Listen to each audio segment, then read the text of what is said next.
लक्ष्मण का राम के प्रति भ्रातृ प्रेम सबको पता है, लेकिन पत्नी उर्मिला के प्रति उनके प्रेम को लेकर काफी सवाल उठते रहे हैं, क्योंकि उन्होंने उर्मिला जी को 14 सालों के लिए अकेले छोड़ दिया था।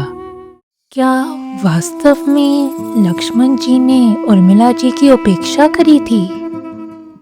राजा जनक खुश होकर लक्ष्मण जी से कहते हैं, पुत्र, तुम्हें मेरा आशीर्वाद है। मैं अपनी पुत्री उर्मिला का हाथ तुम्हारे हाथ में सौंपता हूँ।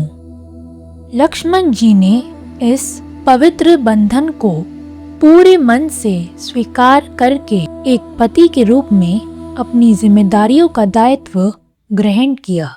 मैथिली शरण गुप्त की प्रसिद्ध कृति साकेत उर्मिलायन का वर्णन करती है। साथ ही ये कृति लक्ष्मण जी के अनकहे प्रेम को उजागर करती है।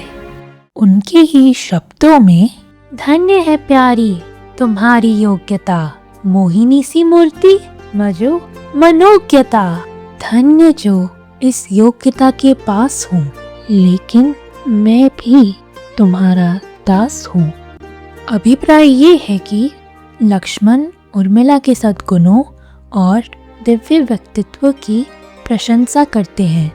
वे स्वयं को धन्य मानते हैं कि उन्हें उर्मिला मिली, फिर भी वे अपने आप को उनसे छोटा समझते हुए उनके प्रति समर्पित हैं। शूर्पणखा लक्ष्मण जी को देखकर कहती है, आप राम से भी अधिक सुंदर और शक्तिशाली हैं। मैं आपकी एकमात्र सुंदर पत्नी बनना चाहती हूँ। शूर्पणखा और अप्सरा कुमुद ने लक्ष्मण को आकर्षित करने का प्रयास किया था, परंतु लक्ष्मण अपने आदर्शों पर दृढ़ रहे, क्योंकि उनका अपनी इंद्रियों पर पूर्ण नियंत्रण था और उन्हें अस्वीकार कर दिया। किंतु उनका हृदय केवल एक ही स्त्री के लिए समर्पित था। वनमा बसेयो लक्ष्मण, मनमा उर्मिला। इसका हिंदी अनुवाद है, लक्ष्मण वन में रहे, लेकिन उर्मिला उनके हृदय में बसी रहीं। लेकिन ये भावनाएं केवल नेपाली लोक गाथाओं तक सीमित नहीं थीं। तेलुगु लोक परंपराओं ने भी इन्हें स्वर दिए। ये अंश द अदर राघव नामक बैलेट से लिया गया है। इसका हिंदी में अर्थ है, बिना कुछ कहे उसने मुझे जाने दिया, अपने प्रेम का त्याग कर दिया ताकि मेरा प्रेम अपनी सच्चाई सिद्ध कर सके।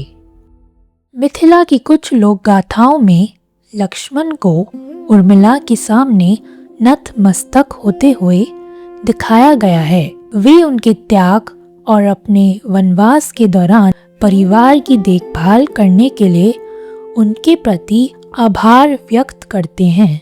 लेखकों ने लक्ष्मण के प्रेम का गुणगान नहीं किया, बल्कि उनके व्यक्तित्व के माध्यम से हमें उसका एहसास कराया। उन्होंने इस महापुरुष के कार्यों का वर्णन किया है और उन्हीं कार्यों ने हमें समझाया कि सच्चा प्रेम वास्तव में क्या होता है।